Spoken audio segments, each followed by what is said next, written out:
నేను దప్పిగల వాని మీద నీళ్లను, ఎండిన భూమి మీద ప్రవాహ జలములను కుమ్మరించదను.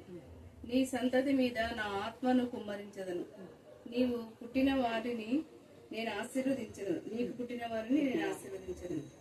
నీటి కాలువ యొద్ద నాటబడిన నిరవంజి చెట్లు గడ్డిలో ఎగురునట్లు వారు ఎదుగుదురు. దేవుడి వాక్య భాగం గురించి ఆశీర్వదించుగాక. ఆమేన్, ఆమేన్, ఆమేన్. దేవుని నామములకు మహిమ కలుగాక. మరి చదవన లేఖన భాగం విషయమే ముఖ్యంగా ఆహ్వానించినటువంటి మధుమతి మాధురి, మరి అన్న, మరి కుటుంబాన్ని బట్టి కూడా దేవునికి వందనాలు, స్తుతులు, స్తోత్రం చెల్లించుకుంటున్నాం. మరి చాలా సంవత్సరాలుగా ఈ కుటుంబంతో దేవుడిచ్చిన పరిచయాన్ని బట్టి కూడా దేవుడిని స్తుతిస్తున్నాం. ఇక్కడ వీరి యొక్క కుటుంబం నిజంగా వచ్చి ప్రేయర్ చేయాలా అన్న ఆశ, అందుకే ఆశ గల ప్రాణం దేవుడు తృప్తిపరుస్తాడు. ఇక్కడ అంటున్నాడు మీతో దేవుడు మాట్లాడుతున్నాడు, నా సేవకుడు వగు యాకోబు, నేను ఏర్పరచుకున్న యెషూరును భయపడకుము అంటున్నాడు. దేవుడు నేను ఏర్పరచుకున్నాడు. ఇప్పటి నుంచి దేవుని యొక్క నామంలో ప్రార్థనలో ఉంటే నువ్వు దేవుని యొక్క సేవకునివే. ఇలాగున్నా కూడా మనం ప్రార్థన చేస్తే మన ప్రార్థన దేవుడు వింటాడు. నేను దప్పిగల వాని మీద నీళ్లను, ఎండిన భూమి మీద ప్రవాహ జలమును కృమ్మరింపచేస్తాను. నీ శరీరంలో ఏ భాగం అయితే పనిచేయలేదు ఆ భాగంలో తండ్రి అనే దేవుడు రక్తంను ప్రోక్షించి కావలసిన నూతన బలం, నూతన శక్తిని ఖచ్చితంగా ఇస్తాడు ఆయన. తర్వాత అంటున్నాడు, నీ సంతతి మీద నా ఆత్మను కృంపరించండి. పిల్లలందరూ కూడా దేవునికి మహిమకరంగా జీవించడానికి దేవుడు కృప ఇస్తాడు. అలాగనే నీటి కాలువల యొద్ద నాటబడిన నిరవంజి చెట్లు గడ్డిలో ఎదుగునట్లు వారు గడ్డిలో ఎదుగుతారు. అంటే ఎన్ని శోధనలున్నా కూడా దేవుని యొక్క వాక్యము, ప్రార్థన, సహవాసం ఉంటే మన యొక్క శరీరంలో ఉన్న ప్రతి బలహీనతలు తొలగించి దేవుడు నూతన బలాన్ని, నూతన శక్తిని ఇస్తాడు. దేవుడు ఈ లేఖన భాగాన్ని దీవించి ఆశీర్వదించుగాక. ఆమేన్, ఆమేన్, ఆమేన్. ప్రార్థన చేసుకున్నాం. ప్రేమ నమ్మకం గల ప్రియ పరలోక తండ్రి, మీ కృపా ప్రేమ మహదేశం బట్టి మా నాయన ప్రశస్తమైన మీ సన్నిధానంలో వధింపబడిన గొర్రెపిల్ల రక్తానికి అయ్యా ఎంత స్తుతించినా కూడా తక్కువే ప్రభా. అన్నలో మీరు కలుగజేసిన పశ్చాత్తాపం బట్టి నీకు నా చెల్లిస్తున్నా దేవా. నా ప్రభా మరి వదినమ్మలు కూడా మీరు కనికరించి మీ నామం మీ రక్తం ప్రకటించాలి. ఆమె వెనాడే చీకశక్తి వేసిన గద్దించి పాదాలుగా బంధించమని ప్రార్థిస్తున్నా. పూర్తిగా నీ పైన ఆధారపడడానికి మీకు దయచేయండి. ఇదంతా నీ బిడ్డలుగా నీ రాజ్యంలో వీళ్ళు చేర్చుకోవాలని ఒక ఆశ, తపన దేవా. ఎన్నోసార్లు నా ప్రభా వీరిద్దరు అన్నల కోసమే మరి మధుమతి, సుశీల, నాతని మాధవి ప్రార్థన చేయించారు ప్రభా. స్తోత్రం దేవా. వారు కూడా నీ రాజ్య వారసవ్వాలని, నీ బిడ్డలుగా ఉండాలని, నీ సాక్షిగా ఉండాలి, నీ సాధనగా వాడబడాలని మరి అన్నకు నా ప్రభ నా తల్లి ఈ యొక్క మంచంలో మా ప్రభ ఎక్కువ కాలం ఉండకుండా త్వరగా మీరు లేవనెత్తమని ప్రార్థిస్తున్నాం దేవా. అన్న ఎముకలు మీరు తాకండి, స్పైనల్ కార్డ్ మీరు తాకమని ప్రార్థిస్తున్నాం. చేతులు మీరు రక్తం ప్రకటించమని ప్రార్థిస్తున్నాం దేవా. చక్కగా లేచి నడవడానికి మీ శక్తిని దయచేయండి. ప్రతి పెయిన్ వేస్తున్నా గద్దిస్తున్నాం. In the name of Jesus, we command with the power of the Holy Spirit, all celebrate, we rebuke lose his body right in Jesus of Nazareth. Pain, we command with the power of the Holy Spirit, be good up with the body right in Jesus of pain, we bind with the power of the Holy Spirit. Enter no more in his body, enter no more, enter no more, enter no more in his body. Receive healing power in the name of Jesus, receive healing by the power of the Holy Spirit, receive healing power in the prayer of Jesus Master, Father God. దేవా మీకే స్తోత్రం, మీకే స్తోత్రం, మీకే స్తోత్రం, మీకే స్తోత్రం నాయన. అన్నను కనికరించండి, కనుక అన్న బాధ మీకు మాత్రమే తెలిసిందా. కానీ ఈ బాధను మీ శిలువలో భరించండి. మీ శిలువ వైపు అన్న చూస్తున్నాడు. ఎస్ఐ శిలువలో మీ కాచిన రక్తం మా తండ్రి అన్నలో ప్రోక్షించండి. మీరు కాక దేవతలు అనబడవాలి ఎవరు ఈ బాధను మా తండ్రి వేరు చేయలేదు, మీరే భరించారు. అందుకు మేము స్తుతిస్తున్నాం దేవా. అన్నను త్వరగా మీరు లేవనెత్తి ఈ కుటుంబానికి నెమ్మది, సమాధానం కలుగచేయండి కాక. మాధవి, మా ప్రభ నా తల్లి, మరి మా తల్లి మా ప్రభ మీ నామంలో మీ రక్తం మా తల్లి మధుమతి నా తల్లి వారి యొక్క కోడలు ముఖ్యంగా బయటని వెనాలి చీకశక్తి కూడా ఇస్తాం లాయపరచమని ప్రార్థిస్తాం. ఈ సమయం నుండి వేరాంతి మాస్టర్ టచ్ చేస్తాం. Lord of the blessed blood upon him, Master. Lord bless him, Lord compassion. Lord touch him in Jesus of Nazareth. Lord strengthen him in Jesus of Nazareth, Master. Lay thy wooden hand upon him, Master. Lord, bear us, make it a shiki, Mama, princess, make it a shiki, Mama, all diamonds, make it almighty. Be the princess, make it a shiki, Mama, arms, make it a shiki. And I got them little Barakamon pay. Bidden up the bomb, me to do Nana. So, Tom, Benchna got Papa. Me chase look this kind of Papa. I will take a note and ship him with that shade. దేవ యాక్టివ్గా ఉండటానికి మీకు దయచేయండి. మొదట ఉన్న ప్రార్థన చేత మాకు మీకు దయచేయండి. ఆమె పిల్లలందరూ యెహోవా చేత ఉపదేశం పొందేవారుగా ఉండాలని ఒకప్పుడు వాగ్దానం ఇచ్చినారు. వాగ్దానం మీరు నెరవేర్చుకుంటుంది. మాదే పిల్లలందరూ కూడా యెహోవా చేత ఉపదేశం పొందే వాళ్ళనికి సాక్షులుగా సాధనగా ఉండటానికి మీ కృపాసనం దయచేయగాక. దేవా నీ నెమ్మది సమాధాన కాపుదల మాకు దయచేయండి. మరి అన్న నా ప్రభా నీకు మహిమకరంగా సేవకుడుగా ఉన్నాడు. నీ సేవకుడు ప్రభా కనుకరించి దేవా మైటిగా అన్నని సేవలు వాడుకున్నా అక్కడ ఉన్నటువంటి అడ్రాతి అడ్డుపడాలన్నీ కూడా మీరు లేపచ్చమని ప్రార్థిస్తున్నాను. మీకేమన్నా ఈ రోజు సేవలో సహకరించినటువంటి నా తల్లి కృష్ణవేణి వారి కుటుంబంలో నా తల్లి అద్భుత కార్యం మీరు చేసినందుకు మీరు స్తుతిస్తూ ఆమెలను భయంకరమైన దురాత్మను విడిపించడమే కాకుండా ఇలా సేవలో వాడుకుంటున్నారు. ఎంత గొప్ప దేవా మీరు ఎన్నో అద్భుతాలు కరుణాపీఠంలో చేశారు. ఇప్పుడు కూడా అన్నకు మీరు చేసినందుకు నేను స్తుతిస్తూ దేవా ఇక్కడికి మమ్మల్ని నడిపించాలంటే మీరు ఆస్వాదించక మేము ఎక్కడికి వెళ్తే అక్కడ ఆస్వాదిస్తారన్నారు. మేము అడుగుపెట్టే ప్రతి ప్రదేశం ఫలవత్తంగా చేస్తున్నారు. ఇప్పుడు అన్నను దేవా మీ బిడ్డగా మీరు మార్చుకొని మీ ఫలం మా ప్రభా నీకు ఇష్టమైన ఫలముగా మార్చుకోమని ఏ స్థానంలో ప్రార్థిస్తున్నాం తండ్రి. ఆమేన్ ఆమేన్ ఆమేన్.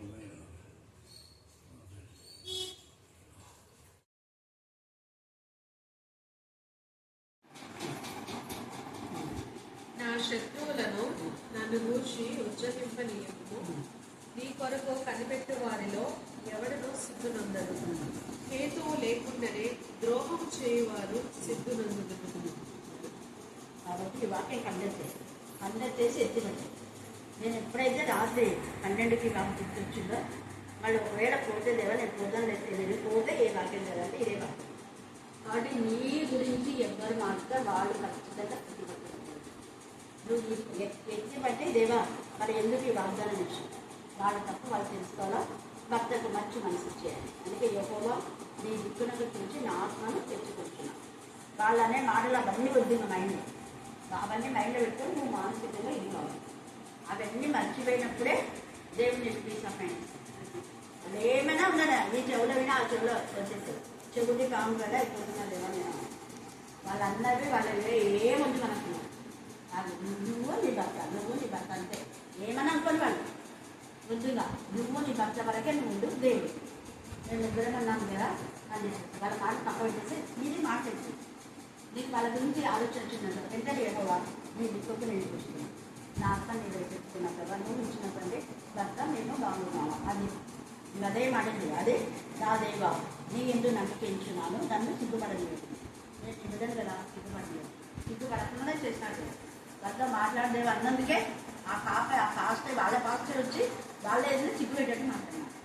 అది తర్వాత నా శత్రువుల నన్ను గురించి ఉచ్చరింపలేదు. నీ కొరకు కనిపెట్టి వారిలో ఎవరిని సిగ్గునుంటారు. సరే హేతువు లేకుండా ద్రోహం చేయవారు సిగ్గునుంది.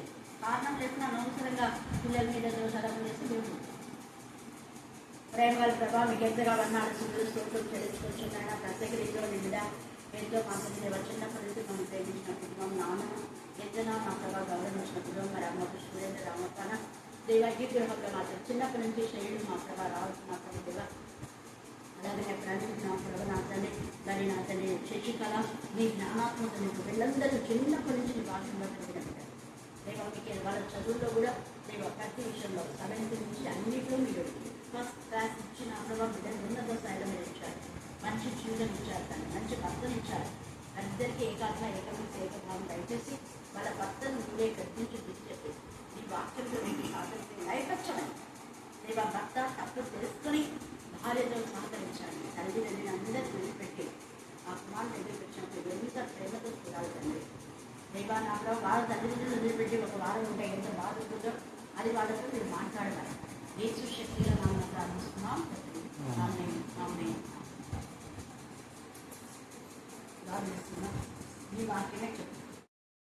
నిన్ను సృజించిన వాడకు యెహోవా ఇశ్రాయేలు నిన్ను నిర్మించిన వాడు ఇలాగ సెలవిచ్చుచున్నాడు. నేను నిన్ను విమోచించి ఉన్నాను, భయపడకుము. పేరు పెట్టి నిన్ను పిలిచి ఉన్నాను. నీవు నా సొత్తు. నీవు జలములలో బడి దాటినప్పుడు నేను నీకు తోడై ఉండును. నదులలో బడి వెళ్ళినప్పుడు అవి నీ మీద పొర్లి పారవు. నీవు అగ్ని మధ్య నుండి నడిచినప్పుడు కాలిపోవు జ్వాలలు నిన్ను కాల్చవు. దేవుడు తన పరిశుద్ధ వాక్యం రిటైర్డ్ అయినంటే ఏం భయం పడదు, ఏం వద్దు, దిగులు వద్దు, ఏం వద్దు. మీ ఇంట్లో నుంచి దేవుడు నిజంగా ఇప్పుడు అందరూ అక్కడ ఏంటంటే ఈ డాక్టర్ ఆత్మీయ వార్తలు అది దేవుడిని ఏర్పాటు చేసిన ముప్పే అది న్యాయం చెప్తాడు అనమాట. ఆడసారి ఆడుతుంటే అయితే నేర్పించాల్సిందే కళాకృతి చూడు. అందుకనే దేవుడు నిన్ను ఏర్పాటు చేసినట్టు భయపడొద్దు. నీ జల్లంబులలో నుండి దాటినప్పుడు అనే మాట కొన్ని శోధనలు వచ్చినా ఏం లేదు. అదంటే అనారోగ్యం కావచ్చు, కుటుంబపరంగా ఏదైనా కానీ ఏమి దిగుతుంది. నిబ్బరంగా ఉండు. ఫస్ట్ నిబ్బరం. నీవు అగ్ని మధ్య నడిచినప్పుడు కాలిపోవు, జ్వాలలను కాల్చావు. యెహోవానగు నేను నీకు దేవుడను, ఇశ్రాయేలు పరిశుద్ధ దేవుడైనా నేనే నిన్ను రక్షించువాడను.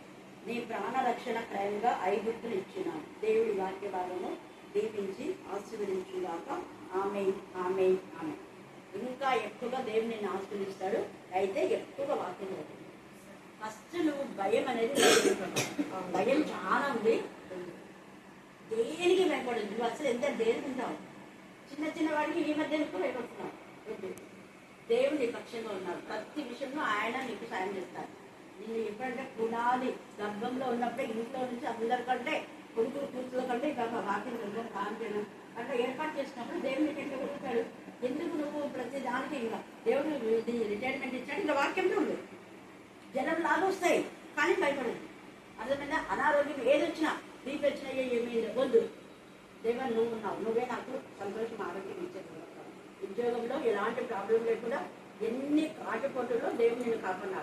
ఎక్కడికి పంపించినా ఎంత ప్రాంతాలకు పంపించినా కూడా దేవుడు ఎలాంటి ఇది లేకుండా మంచిగా రిటైర్మెంట్ ఇచ్చాక ఇప్పటి నుంచి నువ్వు ఇంకా దైవికంగా పిల్లలకు కూడా మంచి ప్రభావం ఇస్తారు దేవుడు. అది అర్థమైనా? వాళ్ళకి ఇష్టమైన వాళ్ళు, నీకు ఇష్టమైన వాళ్ళు దేవుడు ఏర్పాటు చేస్తాడు. ఈ పిల్లలు కూడా మంచి ఫేస్ కోసమే నేను చర్చలు అందరితో ప్రేమ ఇచ్చాను. ఇప్పుడు మన పిల్లలకి బ్యాంక్ మేనేజర్గా ఉన్నారు, అసిస్టెంట్ అయిపోయింది. ఇంకొక మాకు కూడా ఒక బ్యాంక్ మేనేజర్ వచ్చింది. ఇద్దరు కోసం మంచి ప్రే చేసి వీళ్ళ ప్రపోజల్స్ కోసం కూడా వీళ్ళ పిల్లల కోసం చేపిస్తుంది. ఈమె పిల్లల కోసం ఈమె పెళ్లికి చేపించినా అందరూ సంతోషపడుతున్నారు. ఈ పిల్లల కోసం కూడా చేస్తాం. ఓకే రాండి. ప్రేమ గారి ప్రభా మీకు ఎంతగా వందనాలు స్తోత్రం చెల్లించుకుంటున్నాం నాయన. దేవా నా ప్రభా ఉద్యోగం ఇచ్చినప్పటి నుంచి నా ప్రభా మీరు అద్భుత రీతిగా ఆమె యొక్క నా ప్రభా నా తల్లి మరి డ్యూటీ టైంలో ఎంతగానో నా ప్రభా మీరు ఆస్వాదించిన దేవుడు ప్రభా. ఎలాంటి రిమార్క్ లేకుండా కృప దయచేసిన దేవుడు. ఆమె విద్యార్థులు ఎవరు ఎక్కడెక్కడున్నా ఆమెకి ఇచ్చిన ప్రతి ఆశ్రయం పొందుకోవాలని ఆశపడుతున్నాం. అలాగే నా ప్రభా నా తల్లి అన్నకు కూడా మీ జ్ఞానం వివేకం దయచేయండి. భార్య భర్తలకు ఎప్పుడు మీ సమాధానం మీ నెమ్మది దేవ ఏకాత్మ ఏకభావం చింతపడేంతవరకు మీరు దయచేయండి. మరి అన్నకు కూడా నా తల్లి రిటైర్డ్ అయ్యేటప్పుడు హెచ్ఎంగా ఇచ్చారు. ఎంత సంతోషం తల్లి. స్తోత్రం. హెచ్ఎంగా రిటైర్డ్ అవుతున్నారు. మీరు ముందే దేవ ఈ వాక్యం మాకు ఇచ్చారు ప్రభా నా తల్లి. ఆ కుటుంబంలో దేవ నా ప్రభా అన్ని విషయాల్లో మీరు వాళ్ళని మద్దతు వర్ధిత చేస్తానని మరి కుమారుడు కూడా ఉన్నత చదవడానికి మీకు కృప దయచేసి మంచి ఉద్యోగం ఇచ్చారు దేవ మా తల్లి. మరి మేనేజర్గా కూడా మీరు మా తల్లి ఇంప్రూవ్ చేస్తున్న దాంట్లో మంచి ప్లేస్లో అప్డేట్ మా తల్లి మీరు ప్రమోషన్ దయచేయమని ప్రారంభిస్తున్నాం. మంచి ప్లేస్లో మీరు పొజిషన్స్ ఇస్తున్నారు. పాప కూడా సాటైన సహాయం దయచేయండి దేవా. దుఃఖ వస్త్రాలు తొలగించండి. కళావతి వంటలు కాదు ప్రభా. మీరు ఆమె తండ్రిగా ఆదరణకర్తగా ఆశ్రయదుర్గంగా ఉన్నారు. స్తోత్రం.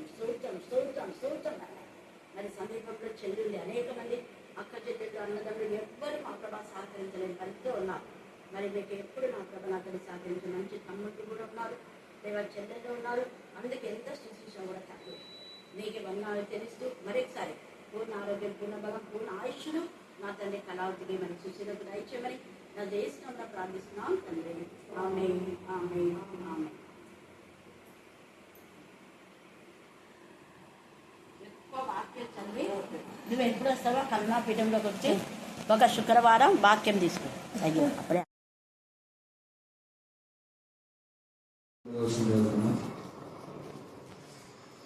మొదటి పేతురు 2:9 అయితే మీరు చీకటిలో నుండి ఆశ్చర్యమైన తన వెలుగులోనికి మిమ్మల్ని పిలిచిన వాని గుణాతిశయములను ప్రచురం చేయు నిమిత్తము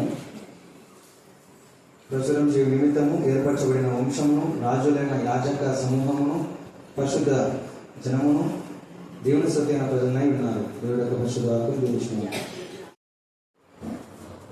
అదేవిధంగా ఇప్పుడు పరిశుద్ధ గ్రంథంలో మనం చదువుకున్న ఎక్కువ వచ్చిన మొదటి పేతురు 2వ అధ్యాయము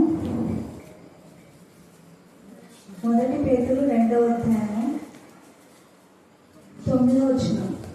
అయితే మీరు చీకటిలో నుండి ఆశ్చర్యకరమైన తన వెలుగులోనికి మిమ్మల్ని పిలిచిన వాని గుణాతిశయములను ప్రచురము చేయు నిమిత్తము ఏర్పరచబడిన వంశమును రాజులైన యాజక సమూహమును పరిశుద్ధ జనము దేవుని సొత్తైన ప్రజలనై ఉన్నారు. ఇక్కడ మనం చూసుకున్నట్టయితే దేవుడు మరి ప్రతి ఒక్క విషయానికైతే ప్రతి ఒక్క వస్తువుకి ఏదైనా సరే ఒక ప్రత్యేకత అనేది ఈ లోకంలో ఉంచడం జరిగింది. అది మనకి తెలిసిన విషయం. అదేవిధంగా ఎన్నో ప్రత్యేకతలు, ఎంతో వింతలు ఉన్నప్పటికీ, ఎన్నో మరి వస్తువులు ఉన్నప్పటికీ దేని ప్రాధాన్యత దానికి అనేది మరి ఉంచడం జరిగింది. అదేవిధంగా పువ్వును చూసుకున్నట్టయితే ఏ పువ్వుకి ఒకటే వాసన అనేది ఉండదు కదా. ఒక్కొక్క పువ్వుకి ఒక్కొక్క ఆకారము, ఒక్కొక్క పువ్వుకి ఒక్కొక్క సువాసన అనేది, ఒక్కొక్క పువ్వు ఒక్కొక్క విధానంలో మరి చెట్టు పూయడం కానీ చెట్టు ఉండడం కానీ మనకి కనబడుతుంది. అదేవిధంగా జంతువులు కూడా అన్ని ఒకటే రీతిగా ఉండవు కదా. ఎన్నో విధాలుగా మరి జంతువులు మరి ఉండడం మనం చూస్తున్నాం. అదేవిధంగా ఎన్నో ఆలోచనలు మనుషుల్లో ఉన్నప్పటికీ అందరం మటుకు మరి తన వారు, తన సొత్తు, నా ప్రజలు, నా బిడ్డలు, నా యొక్క మరి రక్తము చేత కడిగబడిన నా యొక్క బిడ్డలు అని దేవుడు మనని మటుకు మరి తను ప్రత్యేకించగా తను మరి మనని తన సొత్తుగా మరి ఇక్కడ మరి చెప్పిన రీతిగా మనం చూస్తున్నాం. ఎంతో ప్రాధాన్యత మరి మనకిచ్చి ఈ లోకంలో అన్నిటినీ తన చేసినప్పటికీ మనకు మటుకు ఎంతో విలువైన రీతిగా ప్రాధాన్యత యేసు ప్రభుల వారికి ఇచ్చిన రీతిగా మనకి ఇక్కడ కనపడుతుంది కదా. ఎంతో అద్భుతంగా మరి ఆ తండ్రి వారు దేవాతి దేవుడు మనకి చెప్తూ, అయితే మీరు చీకటిలో నుంచి ఆశ్చర్యకరమైన, చూడండి, ఈ లోకంలో మనకు వెలుగంటూ ఎక్కడ లేదు. ఎక్కడికి వెళ్ళినప్పటికీ ఇక్కడ మొత్తము అపవాది బారిన మరి ఉన్న రీతిగా యొక్క ప్రపంచం అంతా మనకి కనపడుతుంది. అందుకే దావీదు మహారాజు గారు, నా దాగు చోటు నువ్వే, నా ఆశ్రయం సమస్తము నువ్వే అని మరి దేవుని స్తుతించిన రీతిగా మనకి కనపడుతుంది పరిశుద్ధ గ్రంథం. అదే విధంగానే దేవుడు కూడా మనకి చెప్తూ, మన యొక్క ప్రవక్తలు కాకయే మరి దేవుడు ముందుగానే మనని హెచ్చరిస్తూ, మరి మీరు చీకటిలో నుండి ఆశ్చర్యకరమైన తన వెలుగులోనికి మిమ్మల్ని పిలిచిన గుణాతిశయములను ప్రచురము చేయు నిమిత్తము, మనని ఎందు నిమిత్తం ఎంపిక చేసుకొని ఉన్నాడు దేవుడు? తన గురించి, తను చేసిన మరి అద్భుతాలు, ఆశ్చర్య కార్యాలు, మరి ఆయన చేసిన ప్రతి ఒక్కటి మరి ప్రచురం చేయలాగున ఏ ఒక ఆత్మ నశించడం ఆయనకు ఇష్టం లేదు. అందుకే దేవుడు మనని ప్రత్యేకించుకొని మరి ఎన్నో చేసినప్పటికీ, మరి మనని కూడా తాను చేసినప్పటికీ మనకి చాలా ప్రాధాన్యత ఇచ్చి మరి మనతో మాట్లాడిన రీతిగా మనకి ఇక్కడ కనపడుతుంది. ఎంత ప్రత్యేకించి మనని మరి గుణాతిశయములను ప్రచురము చేయు నిమిత్తము ఏర్పరచబడిన వంశము. చూడండి, వంశము మనకంటూ ఒక ప్రత్యేకత మనకిచ్చి ఆయన మనను మరి పిలుచుకున్న రీతిగా మనకి ఇక్కడ కనపడుతుంది. ఏ వంశము? రాజులైన యాజక సమూహం కదా. ఈ లోకంలో మనము ఎంత ధనమున్నా, ఎంత ఆస్తిపరులైనా, దేవుని రాజ్యం అనేది ప్రత్యేకంగా ఉన్న రీతిగా మరి ఆ యొక్క దేవుడు మరి సిలువకు వేస్తున్న యొక్క సమయాల్లో మరి చెప్పిన రీతిగా మనకి రాజులో కనపడుతుంది. నీ కిరీటం ఎక్కడంటే నాది ఒక ప్రత్యేక రాజ్యం కదా. అది ఎవరికి కంటికి కనపడదు, కానీ అది హృదయానికి యోచన కాదు. ఆయనదంటూ ఒక ప్రత్యేకత ఉంది. ఈ లోకంలో ఎంత ఉన్నప్పటికీ, రాజులైనప్పటికీ, ఎంత ధనవంతులైనప్పటికీ ఆయనతో సాటి కారు. ఎందుకంటే సమస్తము ఆయన ఇచ్చిందే కదా. కనుక ఆయన మటుకు మీరు చాలా ప్రత్యేకంగా రాజులైన యాజక సమూహం, పరిశుద్ధ జనము, దేవుని సొత్తైన ప్రజలునై ఉన్నారు. మనము రాజులము, దేవుని సొత్తుగా, మరి ఆయన యొక్క ప్రజలుగా, మరి ఆయన యొక్క బిడ్డలుగా మనని ప్రత్యేకించబడి మరి మనని చేసుకున్న రీతిగా, ఏర్పరచుకున్న రీతిగా మనకి ఇక్కడ కనపడుతుంది. ఎన్నో మీకు ఇచ్చినప్పటికీ మీరు మటుకు నా యొక్క నిలకడ ఉండి నా యొక్క సొత్తుగా నాకు ప్రత్యేకించబడి మరి ఉండాలని ఆయన యొక్క ఆశ అయి ఉంటున్నది. అదేవిధంగా ఆయన యొక్క ప్రణాళిక కూడా అదే అయ్యున్నది. అదేవిధంగా ఇంకో వచనంలో మనము చూసుకున్నట్టయితే ఇంకా ప్రత్యేకించబడడానికి ఆయన మనతో ఇంకా మాట్లాడుతున్న రీతిగా మనకి ఇక్కడ కనపడుతుంది. పరిశుద్ధ గ్రంథం నుంచి ఎఫెసీ 2వ అధ్యాయము 10వ వచనం. ఎఫెసీ 2వ అధ్యాయము 10వ వచనం. మరియు వాటి యందు మనము నడుచుకొనవలెనని దేవుడు ముందుగా సిద్ధపరిచిన సత్క్రియలు చేయుటకై మనము క్రీస్తు యేసునందు సృష్టించబడిన వారమై ఆయన చేసిన పని అయి ఉన్నాము.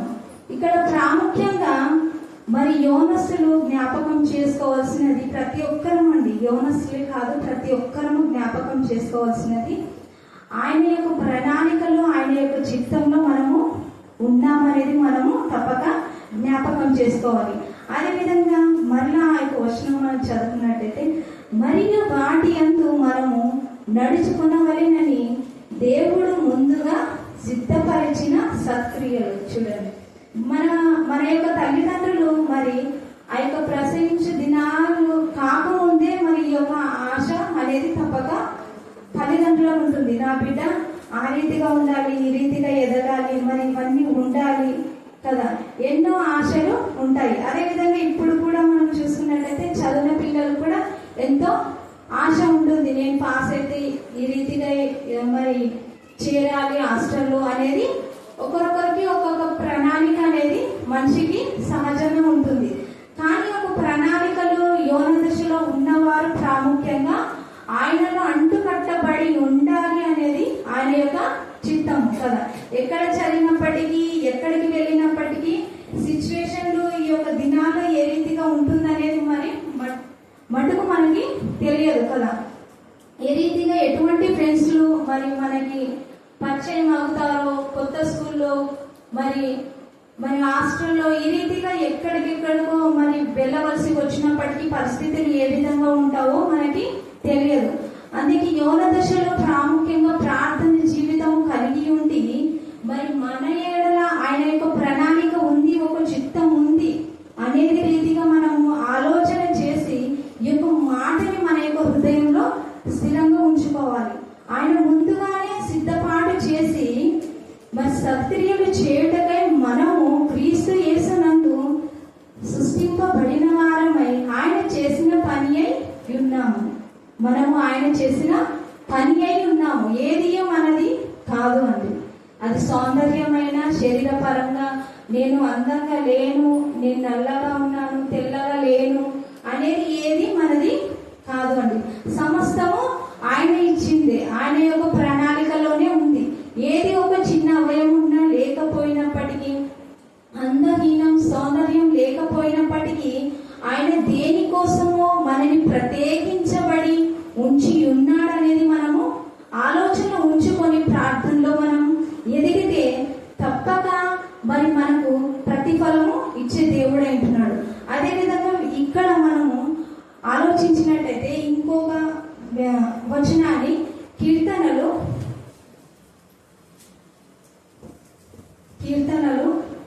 139వ అధ్యాయము, కీర్తనలు 139వ అధ్యాయము 14వ వచనము. నీవు నన్ను కలుగజేసిన విధము చూడగా భయమును ఆశ్చర్యమును నాకు పుట్టుచున్నవి. అందును బట్టి నేను నీకు కృతజ్ఞత స్తుతులు చెల్లించుచున్నాను. నీ కార్యములు ఆశ్చర్య కార్యములు ఆ సంగతి నాకు బహుగా తెలిసి ఉన్నది. ఇక్కడ తెలిసి ఉన్నది అంటే చదివే బిడ్డలకి ఈ యొక్క చదువు గురించి ఒక అవగాహన ఉంటే ఖచ్చితంగా నేను పాస్ అవుతాను. మొత్తానికి తల్లిదండ్రులు నమ్మకపోయినా, బుక్ పట్టుకునే చూడకపోయినా మొత్తానికి నేను పాస్, మమ్మీ టెన్షన్ తీసుకున్నట్టు నేను పాస్ అనేస్తాను కదా. మా తల్లిదండ్రులకి ఏం కనపడరు, కానీ మనం మైండ్ లో మటుకు ఫిక్స్ అయింది చదువు ప్రకారం నేను పాస్ అవుతాను అనేది. కానీ ఇక్కడ మనకి దావీదు గారు కూడా నాకు బహుగా తెలిసి ఉన్నది కదా, దేవుడి గురించి ఎంత లోతుగా మరి ఆలోచించి ఆయన యొక్క మరి హృదయాన్ని ఆయన ధ్యానించడం ద్వారా, మరి ఆయనలో చూడండి ముమ్మారు ప్రార్థన చేయడం ద్వారా ప్రతి ఒక్క విషయంలో రాజు అయినప్పటికీ దేవుని విషయంలో ఎక్కడ మరి తగ్గించుకున్న రీతిగా హెచ్చించుకున్న రీతిగా కూడా మనకు కనపడదు. ఒక్కటే మాదిరిగా ప్రార్థన జీవితం కలిగి మరి ఆయనలో మరి ఉన్న రీతిగా మనకి ఇక్కడ దావీదు మహారాజు కనపడుతున్నాడు కదా. నీవు నన్ను కలుగజేసిన విధము చూడగా భయమును ఆశ్చర్యమును నాకు పుట్టుచున్నది. కలుగజేసిన విధము అది డాక్టర్లకి అర్థం కాదు కదా, మోసే తల్లికి అర్థం కాదు, పెరిగి చదివి అయిపోయేంత దాకా కూడా తల్లికి కూడా అర్థం కాదు. కానీ ఇక్కడ చేసిన దేవుడు మటుకు సమస్తము రూపింపబడక మునిపే మనని ఎరిగిన దేవుడు, తల్లి యొక్క గర్భములోనే వేయబడక మునిపే మనని ఎరిగిన దేవుడు.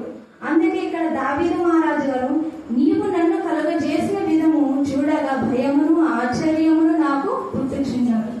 దేవుని ఎడల భయము భక్తులు ఉంటే మంచిదే, భయం భక్తి లేకుండా ఉంటే మంచిదే. ఉంటేనే మనం ఈ లోకంలో నిలబడగా ఉండగలం. లేకపోతే కుటుంబంలో సమస్యలు ఎన్నో, శోధనలు ఎన్నో, మరి ప్రార్థన జీవితం అంటూ లేకపోతే ఎన్నో రీతిగా సమస్యలు వస్తాయి. అదే రీతిగా మనకు అక్క కూడా ఎంతగానో హెచ్చరిస్తుంది, ప్రార్థనకి రండి, ప్రార్థనలో గడిపితే ఒక్క అర్ధగంట గడిపినప్పటికీ మనకి మన ఎడల ఎన్నో కార్యాలు చేసే దేవుడు కదా. మనం ఒకరి ఎడల కృతజ్ఞత కలిగి ఉంటేనే దేవుడు మనకి అందుకు ప్రతిఫలం ఇవ్వడానికి సమర్థుడు. కాకపోతే మనము ఆయన సన్నిధానానికి వస్తేనే ఈ రీతిగా కార్యాలు మరి ఆయన కూడా జ్ఞాపకం చేసుకోవడానికి ఉంటుంది. అదే విధంగా మన యొక్క గృహాల్లో మన యొక్క పని పాటల్లో ఉంటే అసలు ఉండదు, మనం అడగడం కూడా తప్పైపోతుంది కదా. కాబట్టి మనం కృతజ్ఞత కలిగి ఆయన ఎడల మనం వచ్చినట్టయితే ఆయన చేయడానికి ఎప్పుడు సమర్థుడే, అది మనము గ్రహించుకోవాలి. అందుకే ఇక్కడ నీ కార్యములు ఆశ్చర్య కార్యములు ఆ సంగతి నాకు బాగా తెలిసి ఉన్నది కదా. ప్రతిరోజు ఆయన యొక్క సన్నిధానంలో వచ్చే వారికి మరి గడిపే వారికి అక్క చెప్పినది మరి దాన్ని ఆలోచించి కదా ధ్యానించండి, మీతో దేవుడు మాట్లాడతాడు. ఇదే రీతిగా ఆలోచించడం ద్వారా మరి ఆ యొక్క సన్నిధానంలో గడిపే వారికి ఈ యొక్క ప్రత్యేకత ఏంటో అర్థమవుతుంది.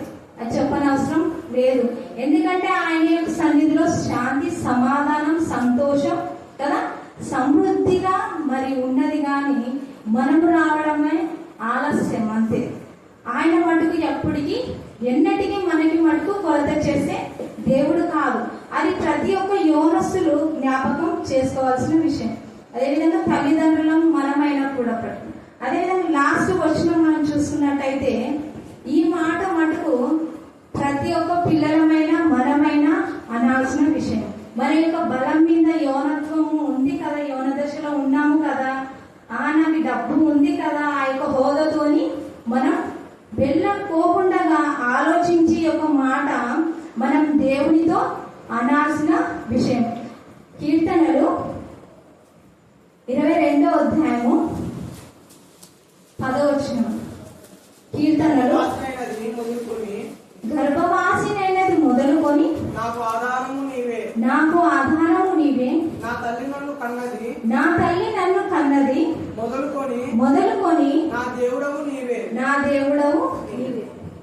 ఇక్కడ తల్లిదండ్రులు సాధ్యమైనంత వరకు ఈ ఒక మాట తేయాలనుకుంటున్నాను తెలుసు కదా.